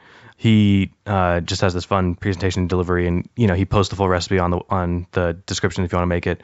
And he has this cool voice and a great beard. Anyway, if I'm watching Binging with Babish and I finish the 6-minute episode, it'll play the next one for me. And it's like, what's cool though is that like it doesn't show me Keeping Up with the Kardashians or whatever bullshit, right? It shows me something I probably would have wanted to watch anyway. But you can click. I know. Yeah. But I'm just saying, like, it's not like it's throwing nonsense in my face. Yeah. It's throwing, I guess if you can skip the ads between videos. But it's showing what I want to watch. That's part of what makes it kind of, again, Insidious makes it sound more deliberately sinister than it is. It's part of what makes it so addictive. Yeah, addictive and sneaky. It's because it is showing you stuff you want, and that's not it's not a feature that people would be super pissed about, because it's like you'd be more pissed if it was showing you whatever insane shit you hate, right? If it was showing you that after everything you watched that you liked, that'd be super annoying. I might be 1 degree more pissed, but you underestimate how pissed I get I think I am. when my computer plays something and I did not specifically tell it to play that. Fair enough. Number 7, instant interruption versus respectful delivery. Okay. So we talked about that with the notifications popping up and stuff. Yep. Respectful delivery might be like a nice way of saying, all right, it's like Facebook, when you check your email. Yeah. Unless your email jumps up and shows you. Right. Some of my accounts do that. My most annoying one doesn't. But it would be kind of cool, and this is not the kind of feature you can expect because it doesn't fit with the Malthusian or the Malachian trap of how Facebook and other social networking has worked out. But if you could say, okay, cool, Facebook, show on my lock screen at 11:30 because that's when I take my lunch break. So that would be kind of cool. Yeah. Show me the top 5 things you think I want to look at. Yeah. But it won't do that. If you have it enabled, it's there all the time, not just for certain time slots. Yep. So that's the kind of respectful delivery. Hijack 8, bundling your reasons with their reasons. And we kind of talked about the alignment problem with you want to get on Facebook to talk with your friends and see the news, and they want you to be on Facebook to be on Facebook. But the example that he gives quickly is, in the physical world of grocery stores, you go to the grocery store to go to the pharmacy or get milk, but they don't want you just to run in and out, so they put that shit at the back. Right. And I'm like, oh, that's true. So that's kind of funny. They make the thing that the customers want inseparable from what the business wants, which is spending more time in the store. So that's actually, man, again, a lot of it sounds so sinister, but it's just an accident of how it came out, right? Number 9, inconvenient choices. We talked about that. There's no alternatives. Oh, okay. If you don't like it, you can always unsubscribe or you can always leave the product or whatever. But it's like there are things that do what Facebook does, the parts that you might like. Like if you like the social stuff, there's Meetup. And Meetup, I'm not on it that much, but I think it's probably less in your face than Facebook is. And I'm not super. I assume so. I'm not super anti-Facebook. It sounds like I am because I'm railing on it, but that's just sort of the point of the episode. I use Facebook a lot, like multiple hours a day, every day. So, but I feel like I do not use it as irresponsibly. I sacrifice my time to it, but at least I do not sacrifice my friendships and spread outrage to the people I care about. Yeah, I mean, if you're aware of what's going on, that's at least you're aware of it. Kind of like moderating your drinking, right? Or planning not to bring your car keys if you're planning on getting wasted or whatever. It's like drinking, but then not being a rude asshole while you're drunk. The last one is forecasting errors and foot in the door strategies. What are those? So foot in the door is like, this was in that book I keep insisting that you read, Influence, Science, and Practice. Yeah. But the general idea is that if you get someone to agree to something small, they're more likely to agree to something big. Okay. And there's all kinds of fun, wacky experiments people did on people to prove this. People don't know like the full cost of what they agree to when they sign into Facebook or something. But yeah, so you get on and, if you delete your account, I think, unless there's some new way around this, but at least for a while, you couldn't like say, all right, Facebook, I want you to delete my pictures and my posts. Facebook's like, nope, they'll post those are ours forever. Okay. So certainly a lot of the content that you put out there is available for everybody. So you can make your stuff private, but if you comment on someone's page who theirs isn't private, people can see your comments. Gotcha. And so, even like a lot of people I know, have their Facebook set to private for, whatever reason, they don't want their employer to know that they drink or are atheist or something, right? But, you RSVP to a skeptics conference or an atheist conference, and the conference probably isn't private. Right. So if someone wants to search what events did this guy go to, boom, it shows that you went to these. So I think people might not be aware what they're giving up when they sign up. And that's going to be true for everything, right? I'm sure certainly with Google, and I have none of these problems with Google because Google isn't in my face as much. And when they are, I kind of appreciate it. Okay. And I think that's kind of what they're going for. But like Google, unless you tell the app not to track you unless you're using it. But it knows where you are all the time. And so does your iPhone Maps app. And it uses that information unless there's some other sinister motives involved, put on your tinfoil hats. But for like traffic.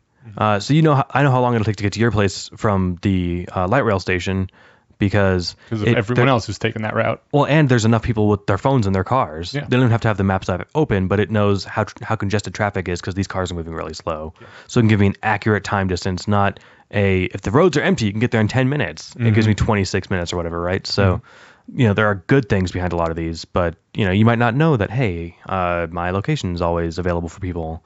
I don't know if it's available to a person to get on and see where you are. Maybe, but who knows? I don't know. Probably those Russian hackers or those Chinese hackers or those American hackers. that hacker 4chan, right? I think that was his name. Yeah. All right. I think we've come full circle. Okay.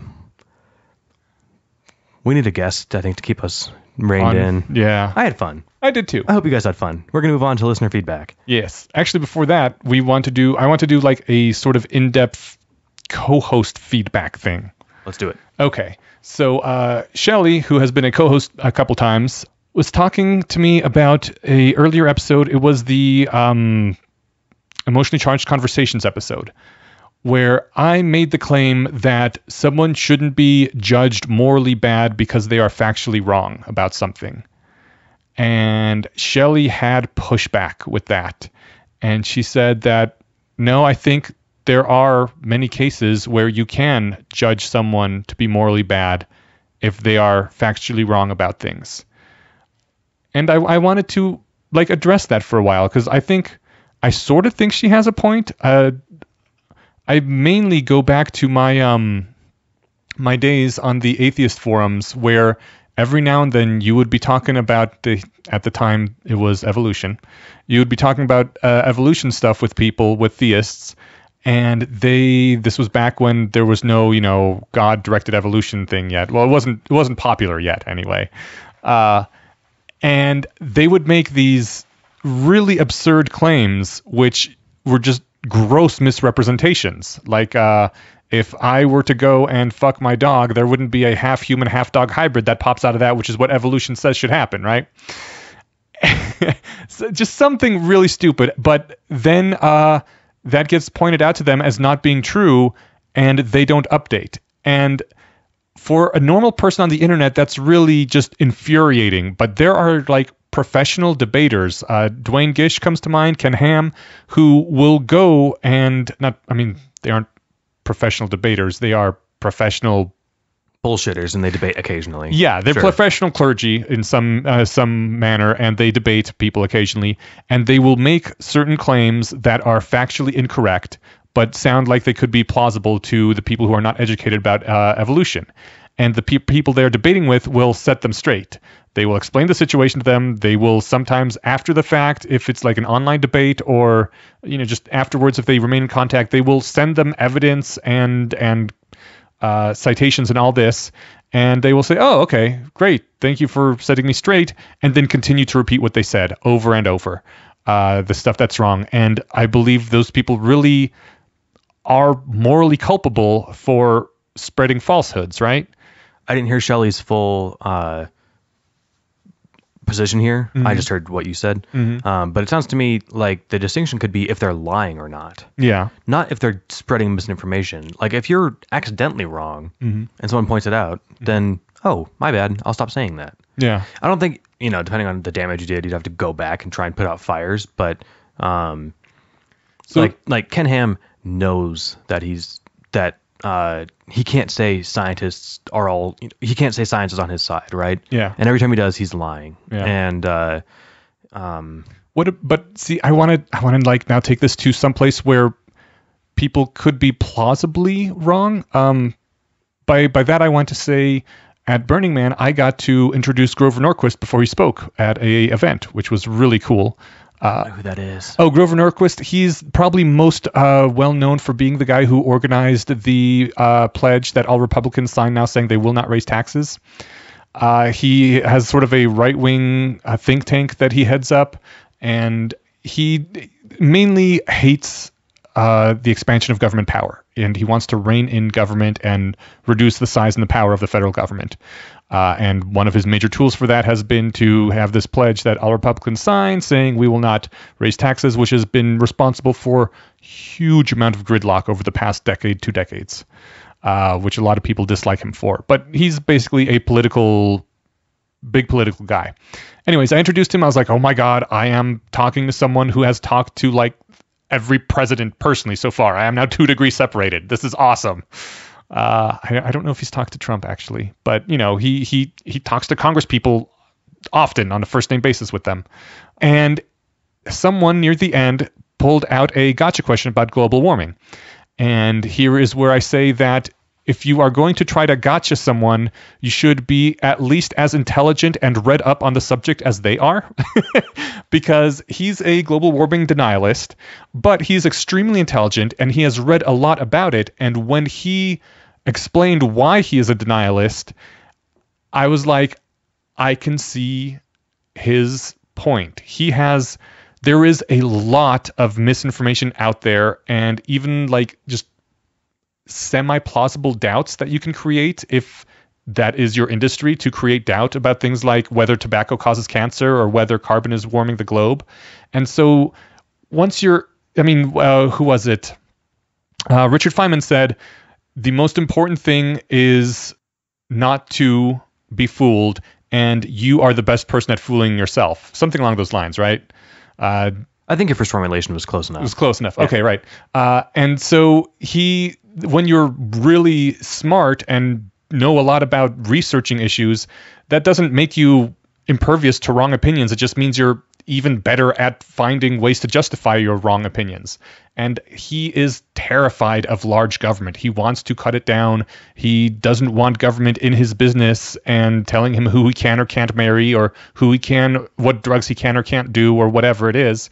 And he views this global warming thing as a thing that will expand government power, which, it will. The government's going to have to regulate things like how much carbon you can burn. It's a thing that just gives them more power when they regulate it, but it's also really important to regulate this so that we don't have horrific climate change. Yeah. So that is why he is strongly motivated to seek out reasons why it's not a big deal and we shouldn't give the government this power.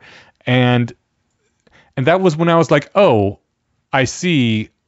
Trying to change things purely through politics is really hard, because there will always be smart people like this who are on the wrong side. But is he morally negligent since he pushes the levers of policy and speaks publicly, and yet he did a lot of research and got the wrong answer? How morally culpable is he for having that wrong answer?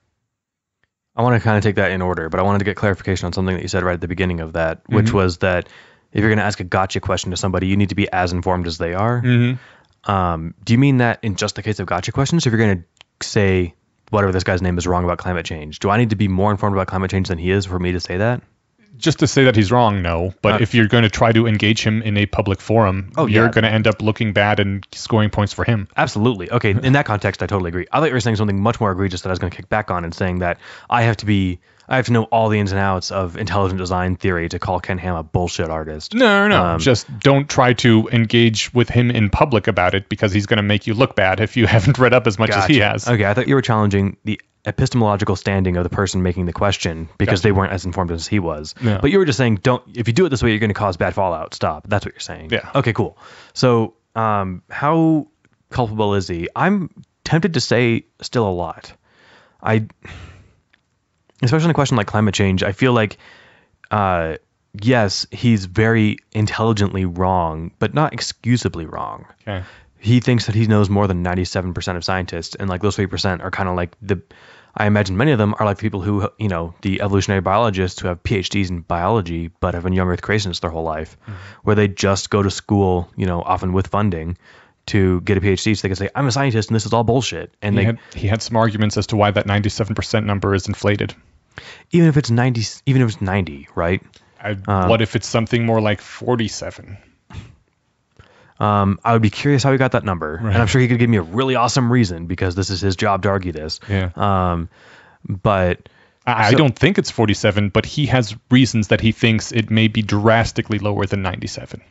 Yeah, I mean, so this is why you're right. In order for me to engage him personally, I'd have to know more. I'd have to be at least as intelligent on the subject as he is because I couldn't respond to that point. Yeah. But in general, how culpable is he? That's like, I mean, to pick another example, we were talking before the air about like anti-vaxxers. These people go online, they read a lot, they find Wakefield's paper and they find everything talking about it, and they go to their nutritionist, and their nutritionist agrees with them. They've, in a sense, done their due diligence, right? But they're still like killing kids as a result. Yeah. And so, like, just from a utilitarian standpoint, back into the dark ages of fucking communicable diseases that kill children that don't have to. Yeah. So like the utilitarian answer is pretty easy. Like, they're doing harm. So yes, they've done a bad thing, but like, as far as the character of the person, are they a bad person? They've made a somewhat honest mistake, but I guess I don't know. I would like to think I've never been that egregiously wrong about something. Yeah. I mean, and I've believed stupid things, but I've never like stood my ground on them. I've been slow to move, but like I've never dug my feet in and made it a fight. Yeah. I'm trying to think of you've known me for a while. Is there anything stupid that I've changed my mind on that I took too long to do? I don't know. Alonzo Fife, remember when we had him on a while ago? The moral, the ethicist guy. He has this analogy he makes that if you are a truck driver and you are carrying a heavy load out onto a highway, you have a moral responsibility to make sure it is secured. And I don't want to say too much about his past, but people have died because truck drivers did not take the time to secure a load that should have been secured, came off their truck on the highway, killed someone. And he makes the comparison that there is a certain moral responsibility to make sure that your intellectual load is secured as well. If you are going to believe things like the Jews are destroying society, you have a strong responsibility to make sure that those opinions are very firmly supported by something that is true, as opposed to just wishful thinking and some bullshit that you heard online. Yeah.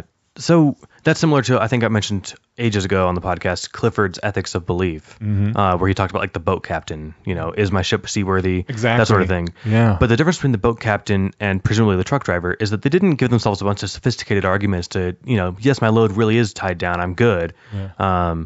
They just didn't put in the work. Yeah. But and Alonso's argument is that if you didn't put in the work, you are morally culpable for not having done that because we expect you to do that. So I think more closely with Alonso's, or to tie it into Alonso's analogy though, would be, what if the truck driver tied what they thought were good knots because their friend showed them these knots, and their friend, is a Boy Scout or whatever, and knew all these, and either they missed a knot or their friend didn't show it to them right or whatever, but they thought they tied it down really well, and they're like, looks good to me, and like they actually put in the work, but they did it badly, and then someone died as a result, right? That's, I think, more akin to this climate change denialist position. Yeah.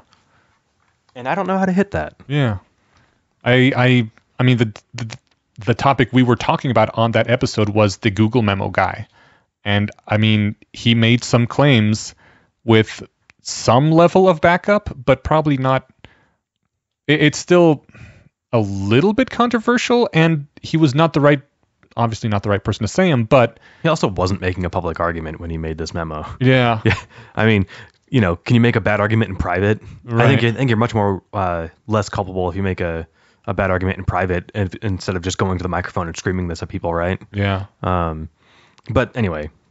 So I don't know. I mean, especially on things that are tricky that aren't entirely settled yet. Are you allowed to have an opinion without knowing everything and researching everything meticulously first?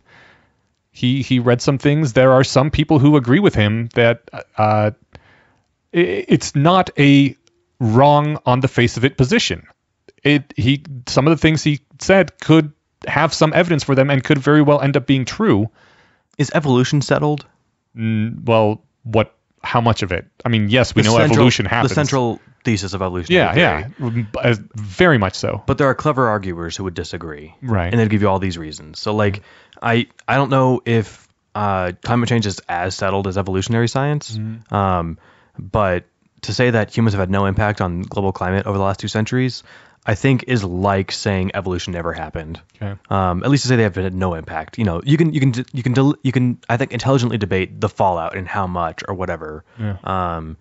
But like, I guess I'm hung up because anyone who wants to say, oh yeah, settled questions we're not going to argue about. Of course, gravity's real, but evolution that is still, there's 3% of scientists who disagree with evolution. Yeah. So I don't want to leave that door open to fall back on, but only because I'm worried of it being misused. Yeah. But in the sense of it's being honestly used, that's a very good point.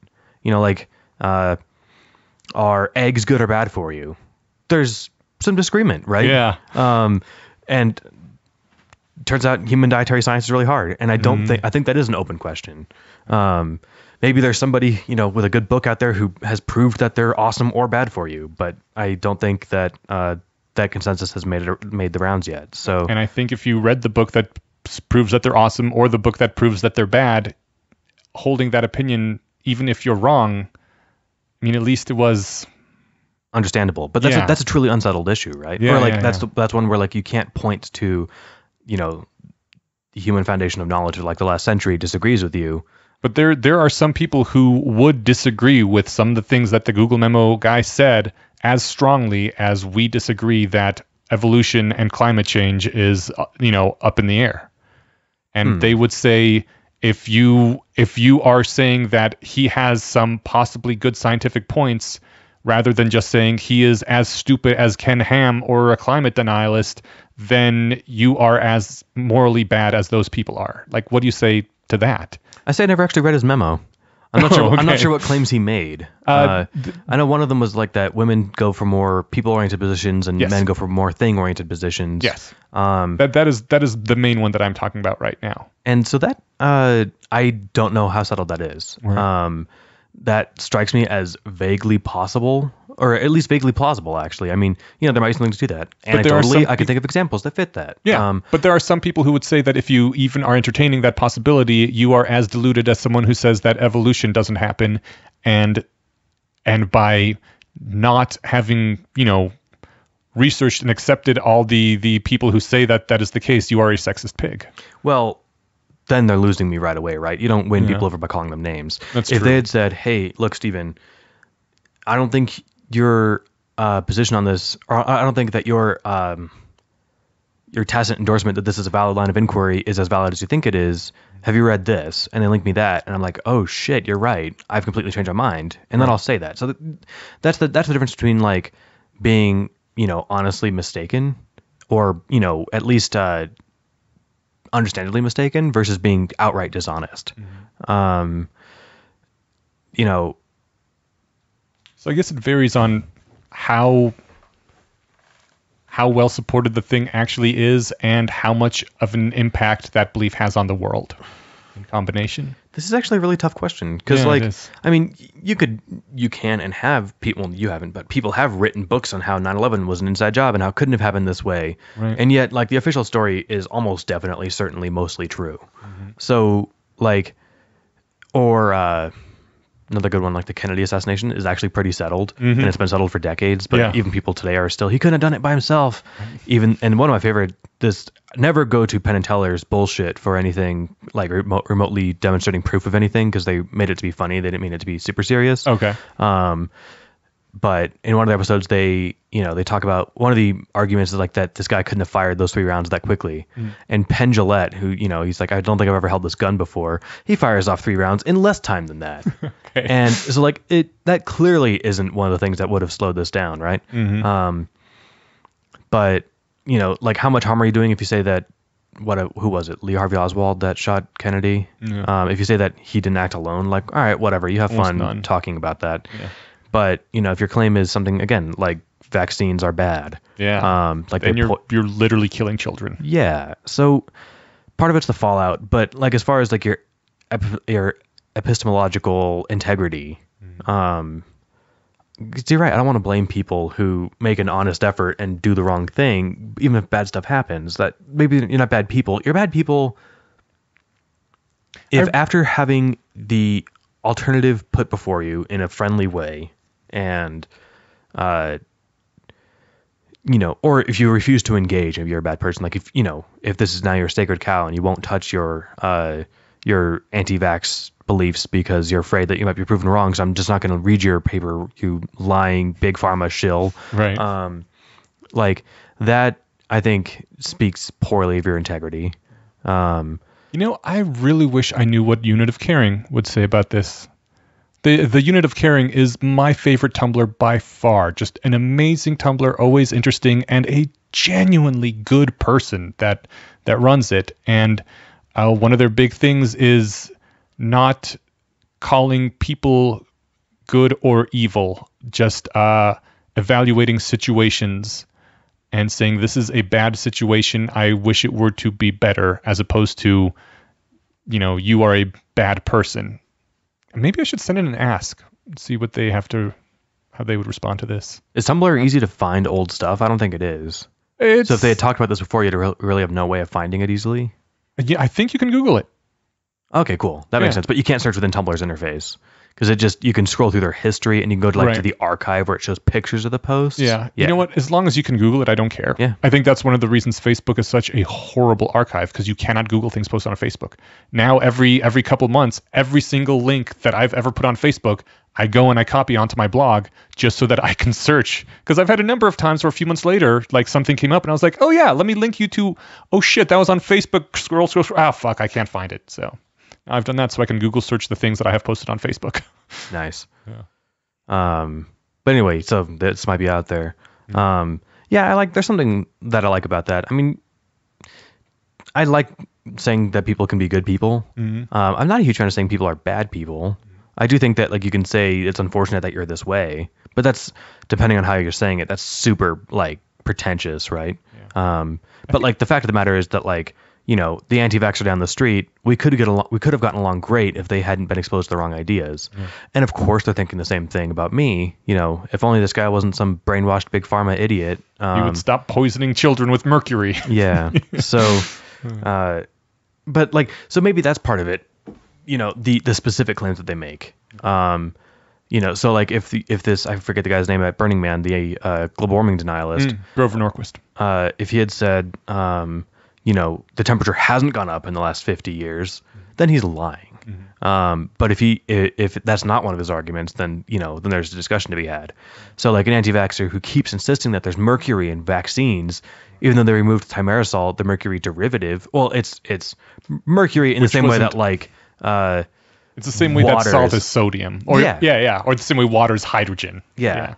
So they removed that in the 90s, and autism rates continued to go way up, mainly because the noticing of spectrum disorders has been expanded, and possibly other reasons too. Other reasons, but I think it's largely because 50 years ago, the kid's just slow was the Or that was the the kid's a diagnosis. nerd. Right. Yeah. Well, slow was basically the diagnosis, right? I have no idea what it was 50 I years don't ago. think slow was what they wrote on paper. They wrote like literally mentally retarded if it was that bad. But like, if the kid, had social quirks or learning challenges, I think slow was what your doctor would say, even if that's not what the diagnosis was. Or at least depending in some parts of the country, I don't know. But now we've articulated more of what slow in that context means to mean a variety of different things. And so like now that we have better understandings of them, we can give them better labels and better treatment options and stuff. If treatment options are necessary. So that's probably the main reason I think diagnoses have gone way up, because we have a broader understanding of these conditions. So I don't have a good answer for if, what was his name? Ornstein? Herbert Orquist. Orquist? Yeah. That was close. I don't know if he's a bad guy or not. I don't even know if I can say he's honestly mistaken, because he's done a lot of work, right? But he's done a lot of like echo chambering. But of course, that's basically what I would do if I wanted to argue with him. I'd go to like why global warming is true, and grab their frequently asked questions or something, right? Yeah. So I don't know. Maybe we can do an episode on honest inquiry. Okay. I mean, certainly part of that would be being open to being challenged and being open to engage. And if this guy's doing that, then he's, got 2 good points. But I don't actually know if that counts, because I haven't seen this guy's demeanor, how he conducts himself. But like I did watch a debate between Dinesh D'Souza and Peter Singer, and D'Souza was the most intellectually dishonest arguer I think I've ever seen, because I didn't watch the Ken on Ham debate. Okay. The Ham on Nye. That's what I call it. Okay. So Oh, God. I don't call it that. I read it Ham somewhere. on rye. Yeah. Okay, gotcha. That's a good term, actually. Because I couldn't bear to watch Ken Ham. I watched it for like the first 10 minutes, and I Generally, watching theists is just a clusterfuck. it was so bad. I can't think of a good example other than like if someone cringes like watching Tom Cruise stand on a chair and scream about stuff. Oh, that is far more enjoyable, because at least he is not obviously representing a lot of people who are similarly insane. It's like watching Richard Spencer get in front of a microphone and talk about whatever Nazi bullshit that he talks about or something, right? Yeah. Or someone more egregious than him. That's how I feel watching Ken Ham. So I couldn't bear it. But anyway, Dinesh D'Souza wasn't he engaged, but not really. He pretended to engage just for the sake of arguing. So it's easy to play the role of someone being honest, but they're not. The key, and I think this is probably from Less Wrong, isn't to do it as a show. It's not even something you need to do in public. You do it to yourself. Yeah. And you actually do it, and you fully model what it would be like to be wrong. Yeah. Well, I don't think debates are good ways to seek truth, personally. I mean, maybe they might help the public discourse. I don't know. Maybe they make it worse. But if you want to seek truth, you do it in private. Debates, I like debates for the same reason that I like boxing matches, because I like seeing people beat the shit out of each other intellectually. I'm like, oh, that was a damn good punch. And oh, man, you just took that right in the nose, dude. Should have deflected this way. And I consider it a sport. It's fun to watch, but it is no way to find the truth. It's just a way to see who's better at slamming their opponent, which I consider fun. But yeah. I haven't watched a debate in a while. I need to find a good one and get back into it, because you're right, that is fun. Yeah. That's one of the reasons I loved Hitch. Oh my God, he could come out swinging. He was eloquent. Yeah. Did you ever see any of his Intelligence Squared debates where he had Stephen Fry? Yeah. Good stuff. That was actually one of the reasons I followed, before the show, we talked about P.Z. Myers a bit. That was one of the main reasons I followed him. P.Z. Myers was a great intellectual boxer. Eventually, he just went off the rails, but he could throw those punches, man. Yeah. Should we go on to listener feedback? Yeah, if we have any quick ones. Okay, yes, we do. So, first thing we have to do is thank our supporters on Patreon. Or our supporters. We only think one a week. We have more than one, though, I promise. So this week, we would like to thank you, Henry Tinen, for supporting the podcast. You are great, and you help bring this to all the wonderful people who listen to it. Like yourself, you rock. Yeah, but, really they should be thanking you, too. For some quick listener feedback, we just did our latest episode. Our latest episode just went up yesterday, so don't have a lot yet, but do have a couple things. Did you want to hit the first one, or should I? You go right ahead. Okay.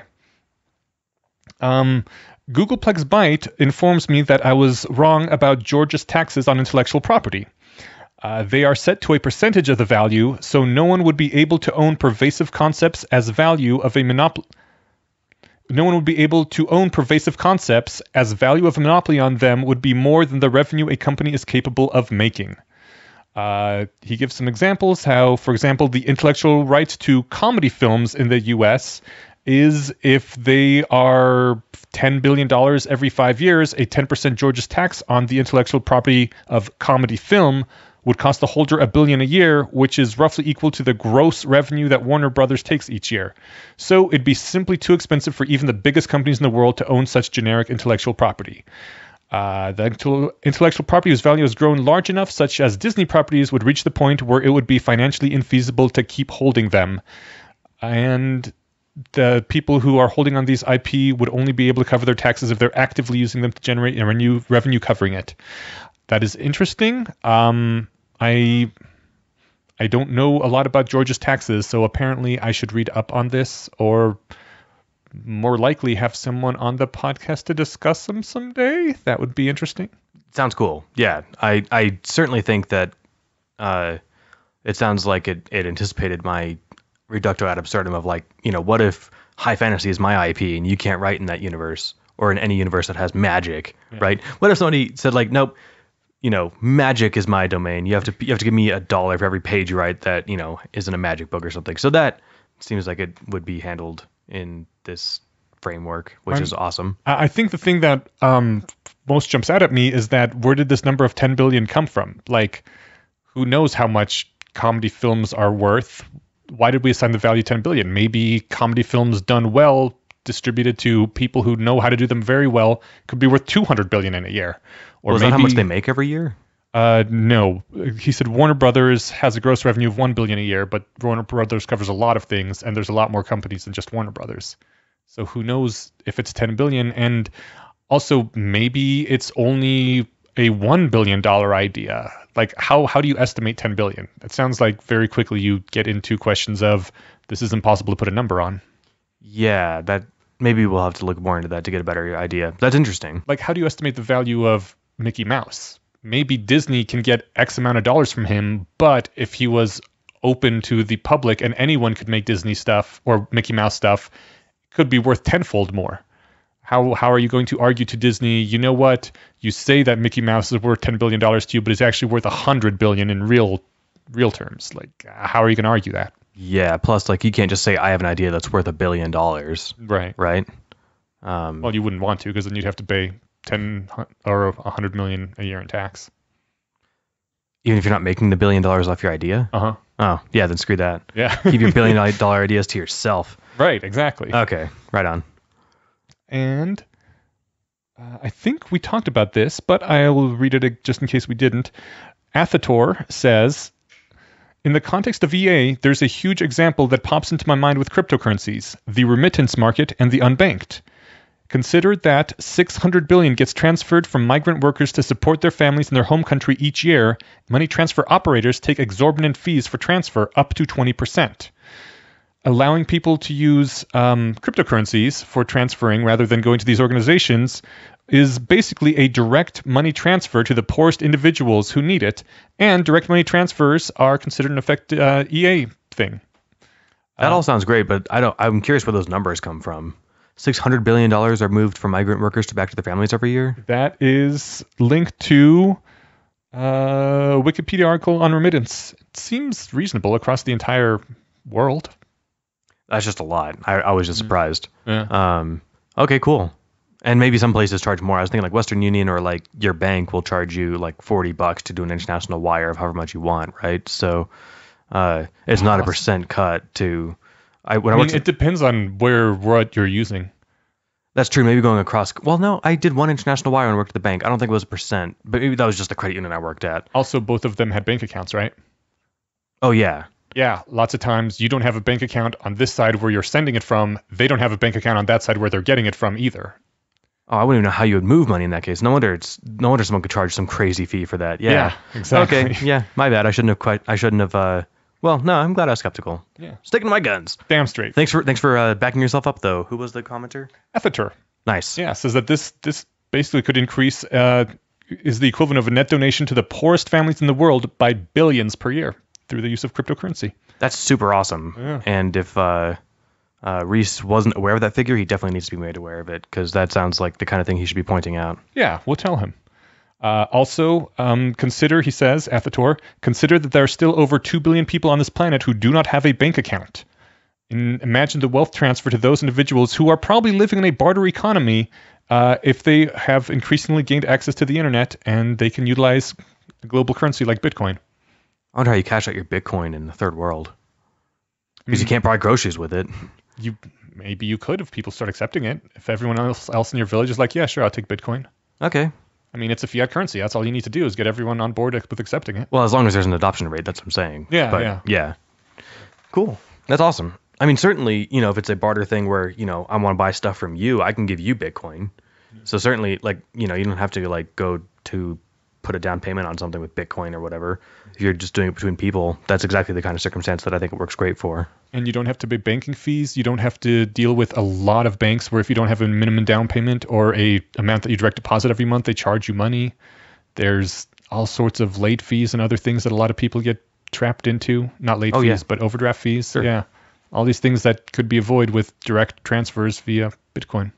I think that's everything. We've got to give a big shout out to Kyle Moore, our sound editor, who makes everything awesome. Yeah. We have subreddit, the Bayesian Conspiracy, the Bayesian Conspiracy podcast @gmail.com, and thebayesianconspiracy.com. Yes. And iTunes reviews are always awesome. iTunes reviews help us quite a lot. They help get this word out to other people. You can even just leave a review rating without having to write one. It doesn't make it obvious that you can save and leave at that point, but I think you can. Okay. So keep that in mind. Cool. At least you can do that in the App Store. I'm not sure if you can do that on podcast or not. Yeah. So, yeah. Anyway, thanks for listening. Yeah. We'll see you all in 2 weeks. Cool. Bye-bye.